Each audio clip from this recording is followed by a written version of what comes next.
brought the subject up, I want your response. Well, you know, you always give me a hard time. You don't ever give me the credit I really deserve. You're good at commentating, so stick to commentating. Let me do the fighting. You always talk. Let me do the talking. No, everybody wants. That's what you always do. Let me do the talking. Larry Merchant is just a commentator. He don't know nothing about boxing. Jim, good to have you on the show. Good to be here, Jim. Thank you. Check that. Chris Everett, good to have you on the show. If you guys want to take a station break, you can. But if you call me Chris Everett to my face one more time... I already did it twice. You call it one more time, we better take a station break. I think that you probably won't say it again. I bet I do. Okay. Chris? See, right there. Now, for all I know, that could have been staged, but somebody's going to fuck with you like that, and they got this weird thing where, you can't touch me, I'll sue you. That's when a man has to become an animal. There has to be an animal in you somewhere. There was a video I was watching recently on, it was from, What Would You Do? John Quinones. Maybe his name is Jorge Quinones. Yes, barrito. Anyway, so it was about jealousy. So this guy sits down with his girl, and the waiter comes up and is not just being flirtatious with her. He's straight out fucking hitting on this guy's girl right in front of him. And this is planned. The girl and the waiter are in on it. The guy's not. Now, some of the guys just smiled and looked away. My friends, when I was younger, for sure, I would have said something. But even at this age, I would have said to him, "Excuse me, sir. That's my lady, and could you... In fact, can we have another waiter? Because it seems a little bit inappropriate to me." It wasn't just like, "You look nice tonight." No. Watch the episode. He's all like, "Look at your eyes. My goodness. I have not seen eyes that deep before in my life. Oh my. Have we met before?" And he's going on and on. Now, a couple of the guys were like, "Yeah, I'll just smile and look away." And then a couple of the guys were like a medium jealousy level. Like when he walked away, they'd look at the girl and say, "You really liked that, didn't you? You really enjoyed that." So they were a little feathers ruffled. Look, there's something deep inside of us in the animalistic part of our brain that wants to protect mating interests, just like it wants to protect family and property. It's natural. Now, you have to have control over that to the point where you don't break the law when someone's just flirting with your girl. But it's always gotten a response out of me.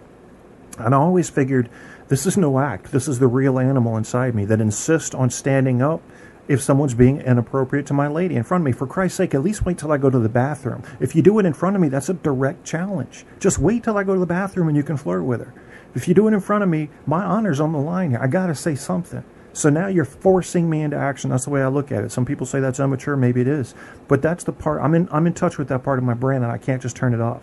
Now, you have a choice on how you're going to react to something like that, but it has been my experience upon listening to women talk about these jealousy situations, as long as they don't get out of control, that they were appreciative of when their men would show a little, "Hey, that's my lady. That's my lady. Back off a little." And my whole thing is, I'll give you an example. I was walking to dinner with a girlfriend one time. I was up in Colorado Springs, and I was head over heels for this girl, and I'd just been going out with her for a few months. And I'm walking into dinner, and she sees an ex-boyfriend on the way in. It's fine. It's not bothering me. And they start chatting. And she doesn't even introduce me. And I'm like, okay, am I here at all? Or, they're having a trip down memory lane. I'm like, hey, how are we doing here? And then she does this. She grabs his arms, and she squeezes his bicep with her left hand. And is like, "You've been working out, huh?" And at that point, now I didn't do anything. I just remember thinking, you girl have just lost a lot of respect from me. Because if I did that to you, reverse the scenario, how would you feel? You'd probably slap me. You'd probably cut me off for a month. You'd probably poison my fucking mashed potatoes with mercury or some shit. But I'm not supposed to do anything. I'm supposed to be the mature guy, and I was. And we went and sat down. I was fuming. She could tell. And she's like, what? And I said, I don't think I've ever seen someone flirt so heavily with an ex in front of me. That was a weird thing for me. And, that's just me. Fucking, what do you want? That's who I am. That's the animal. I don't hide it. Are you willing to show contrition, admit that you bet on baseball? Not at all, Jim. Not at all. I'm not going to admit to something that didn't happen.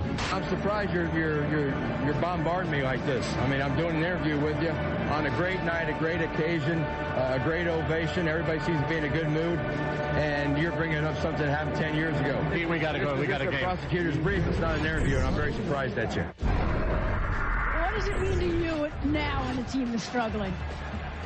I want to kiss you. I couldn't care less about the team struggling. We're looking to next season. We're looking to make a noise now. We're going right into the top 10 most outrageous commentators call. Dude, sound like a bit. If you watched yesterday's show, you may have heard me wondering out loud if that was a joke. But as it turns out, Tampa Bay radio broadcaster Dave Mishkin sounds the same, whether it's Tampa's first win of the season or Game 7 of the Stanley Cup Final. Number 3 on our top 10 outrageous calls is proof.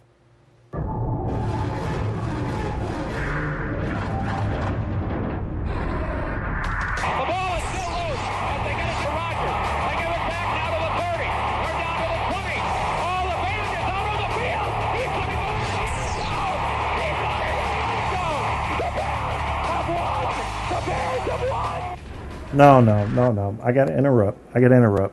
All right, what is this? You have an announcer, especially amateur announcers. They start yelling, all right?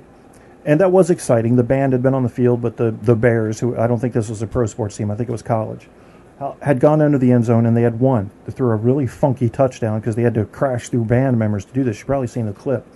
Okay, that's all fine. But when he starts screaming and pretending he's hoarse, why would you do that? He's still got his screaming voice, but now he's got it's to give off the impression that you've been yelling a whole bunch and that you're so excited you can't even sound right. It's an act. It's not genuine. You've still got your yelling voice. Fucking yell. What is that? I hate that. That's fake. That's like black people talking white people talking black when that's not how they talk at home. Fuck.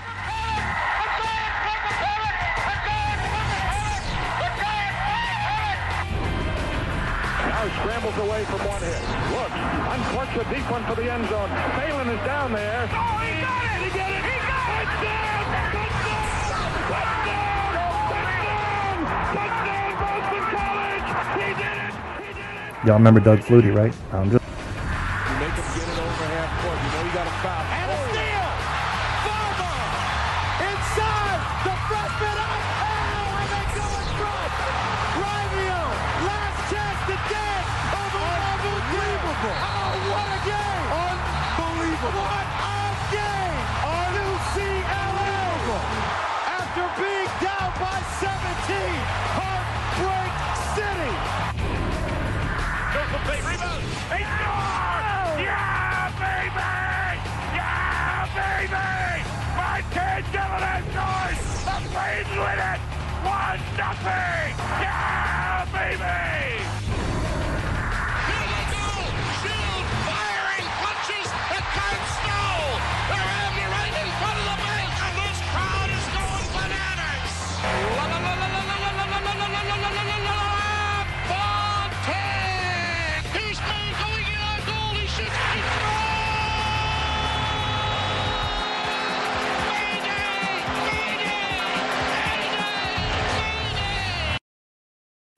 No, that's not Mayday, sir.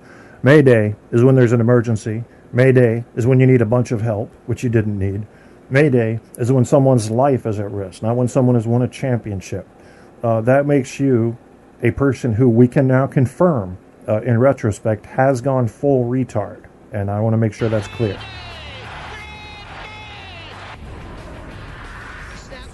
Although it is a Mayday today, I'm just saying.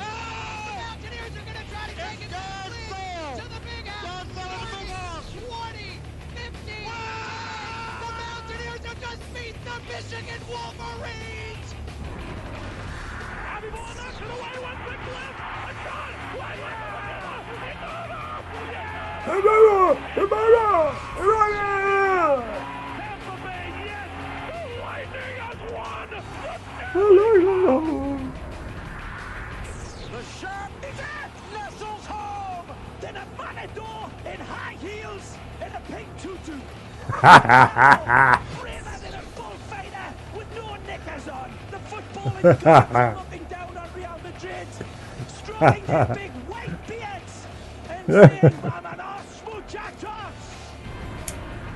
Going to throw, throws back,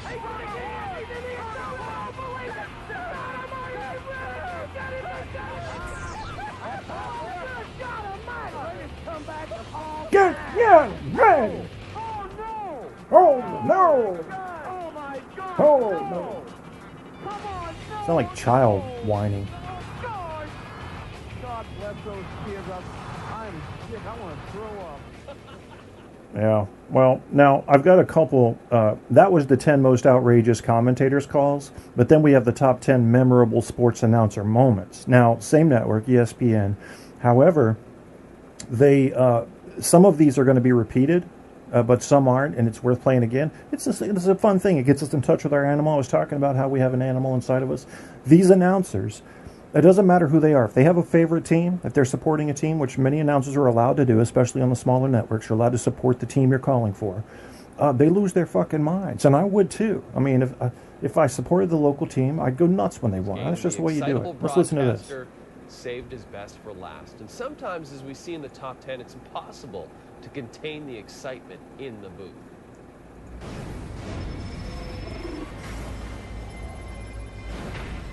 Now he scrambles away from one hit. Look, uncorks a deep one for the end zone. Phelan is down there. Oh, he got it! He got it! He got it! Touchdown! Touchdown! Touchdown! Touchdown! Boston College! He did it! He did it! Flutie did it! Timeouts for Toronto. They go the length of the court. Ruffin tips it away. And... No! Not possible! All right. Based on a request from the chat room, although we could talk about more things that make sense and critical thinking and confirmation bias and Chris Hitchens and who's that dickhead, Richard Dawkins, what a prick he is. You know, as I do more research for my book, which is essentially lionizing William Wallace and the Scots around the 14th century, I find that the more old Englishmen I get in touch with, the more I find penises. Why they got to be dicks? Why are they so entitled? Why are they so superior? Well, they're not. They just think they are, and that's unattractive. Based on that, I can't call a phone. That's right, I can't call a phone on my thing because I don't have that plan, but I can call a random contact. Let's see. Let's see. Who's in this bitch? Oh, Lord. I don't know half these people. Why would I call? I don't know. No, I'm not going to call her. She might try to blackmail me or something because I did that thing to her. How about... I got an idea. We're calling Barco.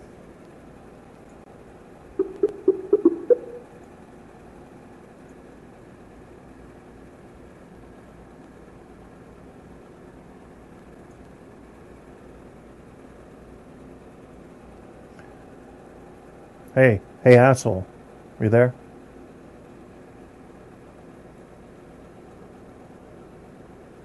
Answer the fucking call. What are you, fucking fucker? That bastard.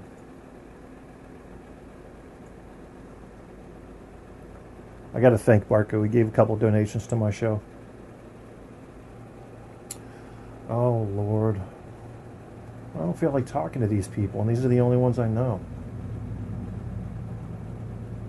Yeah. No, I'm not going to go beat anybody. They want me to go beat people with flashlights. I can't do that.